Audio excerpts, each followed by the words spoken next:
Well, as Mr. Lorenz said, local is good. And what distinguishes our school board from so many other different governmental bodies is that we're local, we're part of this community. And we're out in the community every day, and we're accountable to you as your neighbor.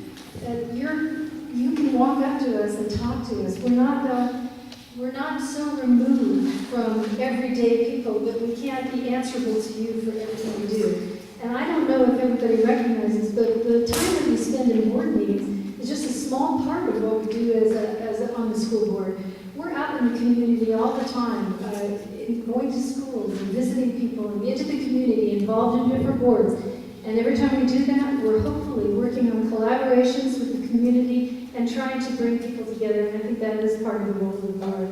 And so, and certainly something I have enjoyed is being that liaison to the community. In the interest of time, we're going to move to questions asked by you, the audience, beginning with Mr. Lorenzo. Why are students allowed to continue passing the higher grades for 4 years in high school and do not graduate due to the fact that they can't pass the exit exam?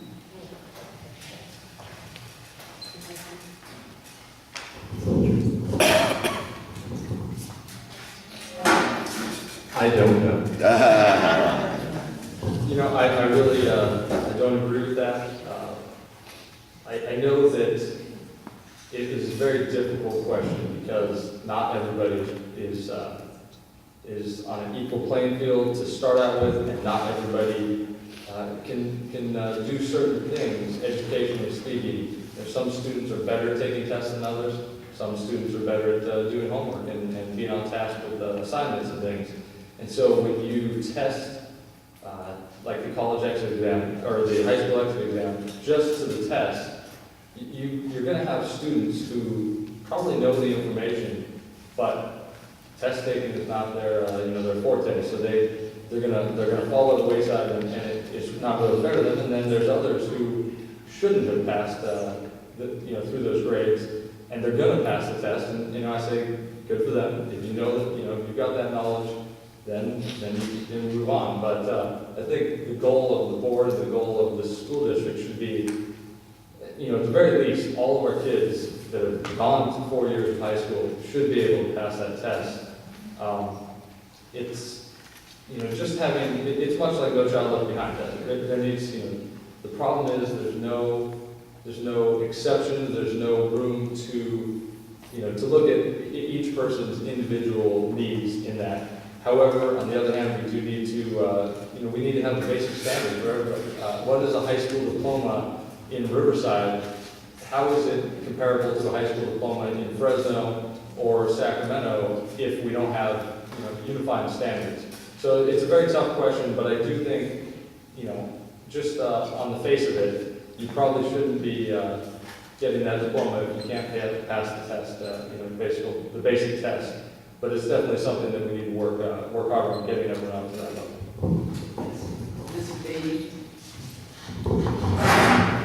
Well, we're really dealing with three issues when it comes to a high school diploma. First of all, we have to have credits, and those credits then basically, the first 35, then you move by credit to various grade levels. The other is that you have to pass required courses. So you've got those givens. Is it possible then that you could have enough credits and you could have passed all the required courses and come across the Casey and not pass it? Yes, that is possible. But the district puts in a massive amount of time and effort into helping those kids. I think we're probably at the point where, as a sophomore, where the testing begins, over 80% have reached that passing point in language arts and math. But now you've got the other 20%. We've operated summer schools to help, we have special courses to help, and we have to continue to do that. But we have students that don't graduate for various reasons, and certainly that test is one of them. We'll continue to work, regardless who's on the board, over and over again, help those kids in every way make that test. But there's also kids that just don't get the credits. They don't pass the courses, unfortunately.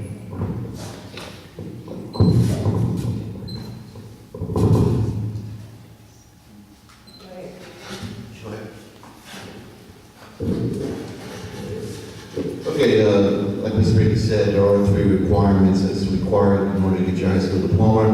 One is the credits, one is passing the high school exam, one is also passing algebra.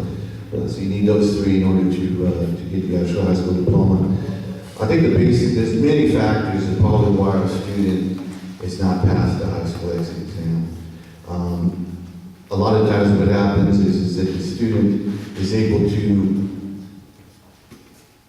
since grades are sometimes subjective, sometimes the teachers might just allow that student who's sitting in the corner that comes every day and behaves while they're in school, but they may not be passing the homework, they may not be giving, passing the tests in the classroom, so what ends up happening is they end up passing that particular student.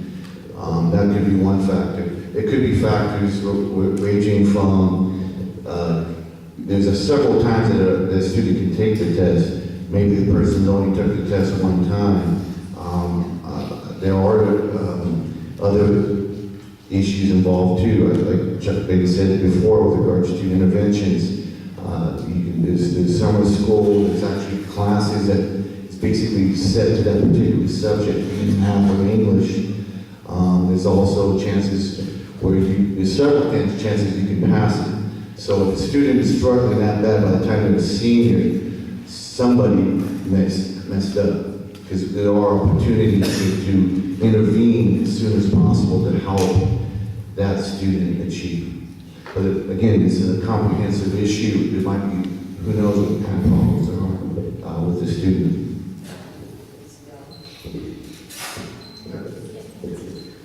The vast amount of students in RUSD are passing and CASing. So it's a relatively small amount of students that we're talking about.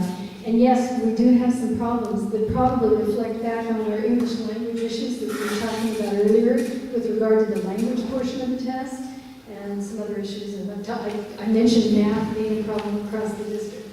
But the district pours enormous resources of our dwindling resources into tutoring and special classes to make sure that we try not to leave those kids behind. And we know how important a high school diploma is these days. And it's discouraging that there's even one child who can't pass it. And we will continue probably in these enormous efforts to make sure that we aren't leaving a kid behind, because it's just critical that they have that college diploma, high school diploma to go to college.